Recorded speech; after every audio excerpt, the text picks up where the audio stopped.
What's going on, everyone? Joel here with We Shop Local Fort Wayne, and this is part of our Small Business Spotlight series. We have with us today Alicia Pyle from PyleStyle Events. Alicia, how are you doing today? I'm doing well. How about yourself, Joel? Pretty good, staying busy. So you have a lot going on right now, and we have a lot of exciting things to talk about. So let's start with some warm-up questions so that our people can get to know you a little bit. Are you an iPhone or an Android user? Apple all the way. Why? It's easy. Yeah. Yeah, that seems to be the consensus so far. I think we've got one Android so far. Everybody else is iPhone. I mean, it's also it's an industry standard for musicians, but that's not why I like it. Fair enough. Fair enough. Now, do you love to win or hate to lose? I don't care. You don't care? No, I'm neutral on that. I like the process. So it's a family trait. Like the process. That's a new answer. I tell everybody I never hear the same answer twice on that question. It's really interesting. So, do you attribute your success more to luck or more to skill? I attribute my success to God's favor. That gives me a lot of good ideas and skills, but I would have to say a faith-based answer, which is God's favor.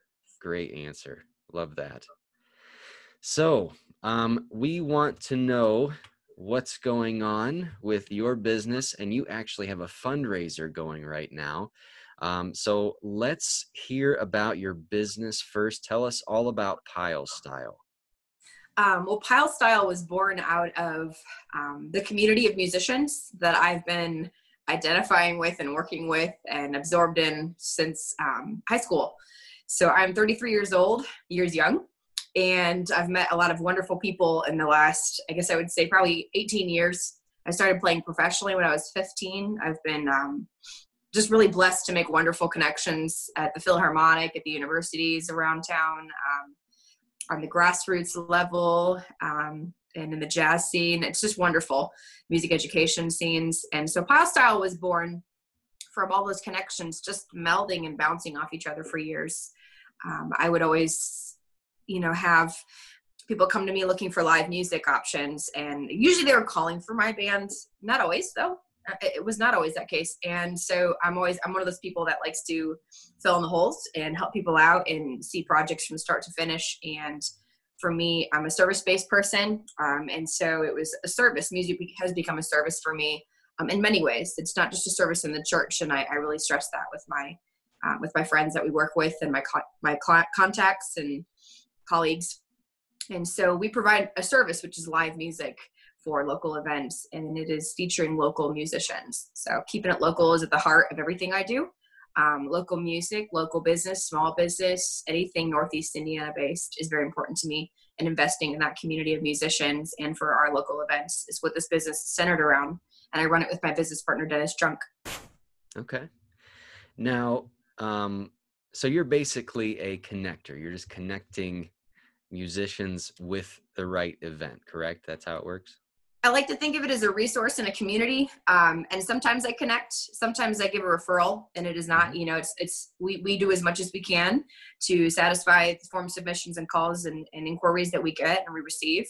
But sometimes the best thing to do is refer that to a friend. So, probably 25% of the time it's a referral, 75% of the time it's a connection. And within that 75% of the time, 25% of the time, I'm actually going to be the one providing the service or helping out with the group that is providing the live music. So I'm involved in lots of different ways, and we give back as much as we can. Makes sense. So is there, just over time, I know you've been doing this a couple years now, is there any particular style of musician that you tend to gravitate towards, or any type of event that sort of, pulls or connects especially strongly with you? I'll answer that in two ways. First of all, on the musician side, we gravitate towards musicians who have a mentality of service and a servant's heart, not for us, but for the client or the event. Because if I'm not there, if I'm there, I can suit the needs or serve the needs of what the event is. But if somebody calls us and we provide a great group or a wonderful musician, that has to be a musician that also has a heart to understand what the needs of the event are. Because providing music for events isn't like just giving a show. You know, it's not just the musician getting up there and playing for 3 hours or 5 hours or 1 hour, their stuff, their show, what they want to do. It's you have to absorb what the event needs and what the coordinator's asking for, and when the breaks need to be taken, and, you know, what the clients are asking for if it's requests. So a heart of service is something we look for in the clients that we work with, I should say the musicians that we work with, who are all private contractors for us. They're not employees, but we love them all. We have a wonderful community and we appreciate every one of them. And on the other side of things, I would say we gravitate more towards the private events sector. We do a lot with the fundraising nonprofit scene in town, and we have a special fundraiser nonprofit rate. And then we also, you know, towards corporate events and private events. It's just something that we fit really well with. We've done for a long time. I've done this for many years before I decided to market and brand it, put it together in a company like PyleStyle Events. And so that's where we fit the best: weddings, you know, gatherings, company events, corporate events, fundraising events. So it takes up a lot of our time, but we also do help out the occasional venue that's getting started with looking how to book and where to call and what to do. And we handle, trying to think of what else, you know, festivals are looking for help with booking. We do a little bit of that as well. So we're not afraid to book any kind of event, but there's the market for us that fits better with our tone, and that would be the private event sector. Okay. Makes sense. So let's talk a little bit about current events. So how has the shutdown situation affected your business? It is shut down. Yeah. So, you know, this is a moment in history I think that none of us will forget. And this is a moment we can take time to, you know, one, follow the rules and be safe. And two, you know, really contemplate what we're doing in life and why we're making the choices to spend our time and our money where we are, and who we're helping and who we're actually, you know, influencing within our communities. And so we have a little more time on our hands to do that within PyleStyle Events. We are not booking events. There are not events allowed to be scheduled at the moment. We are staying in touch with our community of musicians and making sure they have what they need at the moment, and you know, hopefully doing what we can to the best of our abilities there. And we are supporting our local restaurants that we can, you know, who normally book with us as well. So keeping it local. Very good. So have you been able to make any sort of adjustments, or have you, are you mostly focused on the fundraiser, which we'll get to in just a second here? You know, business-wise, there aren't adjustments to be made. We always book out 3 to 6 months in advance, though. So obviously people are still calling us for events from June to December at the moment. It's the way it always is.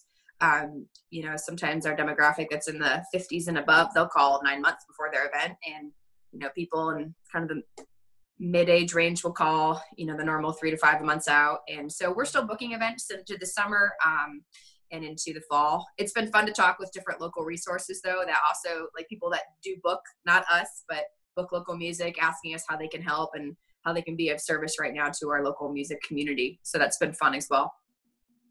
Awesome. Excuse me. So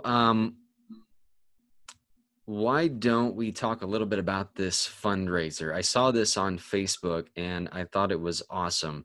Tell us a little bit about this fundraiser that you started. You know, this was a happy accident. I keep saying that because people are trying to assign too much credit to me right now to things that are way beyond what these two hands can do. And so I can play you a Mozart concerto, but I really could have never facilitated or understood or planned for something to go as well as it has for the local music community as the last few weeks of this fundraiser. It's called the Fort Wayne Freelance Musician Fundraiser, SOS. And I popped this up probably March 15th.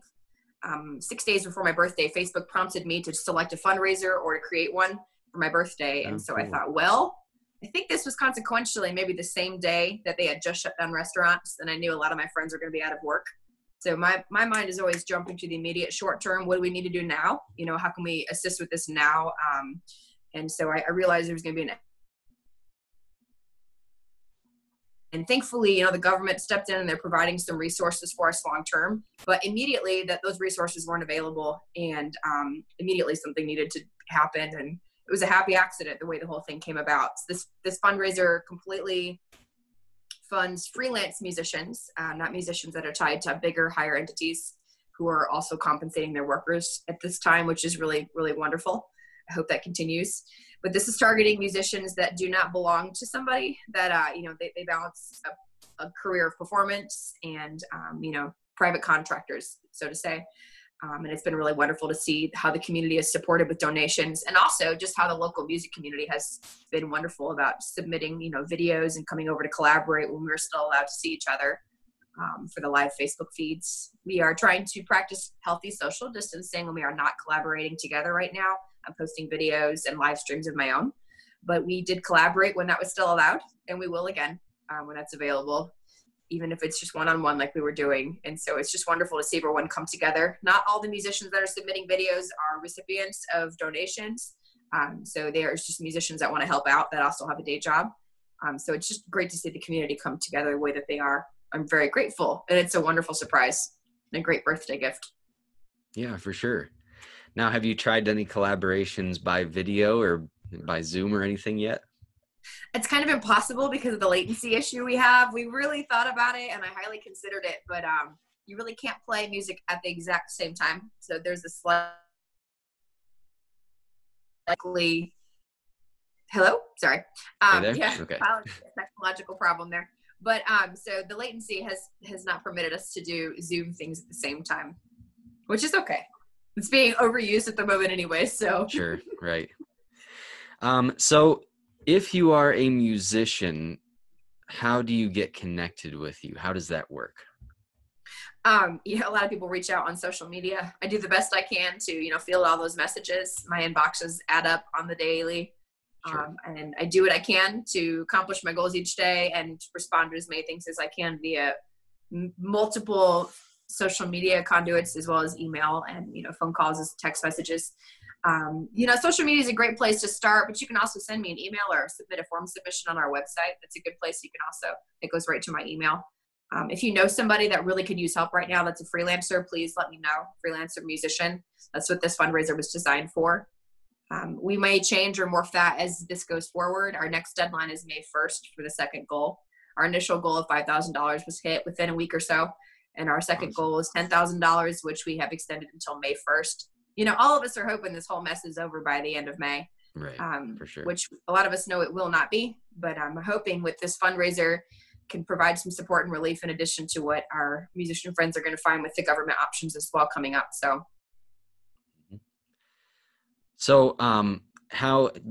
what would be the best way for someone to make a donation if they are wanting to do so? If it's a monetary donation, there is a website set up. It's the Facebook fundraiser itself. So you can find that on our business page. We have a link to it. You can also go to Facebook and type in Fort Wayne Freelance Musician Fundraiser SOS. But if you can't find it on Facebook, we did post a link to that page on Facebook, that Facebook fundraising page on our business website, which is www.PyleStyleEvents.com. And it's Pyle with a Y.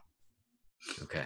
If it's a music donation, though, I am looking for video submissions, 1 to 2 songs, around 10 minutes. So if you want to get your iPhone out or your iPad and record me a music video, to support this, even if you don't need money, we appreciate the video submissions from local musicians to help out with this cause. So we really do. We understand there's a lot of musicians that also have another gig during the day. But for those that don't right now, we appreciate it. Awesome. Very good. So, yeah, and we'll put a link to that in the comments and, post it with the video so that people can easily get there, because this is a really important thing. It's a really good thing that's come out of this. So we'll put that in there. Are there any final thoughts you'd like to add before we wrap things up? Keep it local. Support your local businesses. Pay your hairdresser in advance. Take care of those businesses that you want to see make it through this economic downturn. We're all hoping it's short, but we don't know. And anything you can do to support the people in your sphere right now is really helpful. So I would just encourage that. For sure. Well, Alicia, we are out of time, so thank you so much. It's been a pleasure speaking with you. Everybody else, thanks so much for watching. Look forward to more interviews very soon. And if you like this, you can join our Facebook group, We Shop Local Fort Wayne, for more exclusive content, or you can subscribe to our YouTube channel, and the links we will post below. See you later.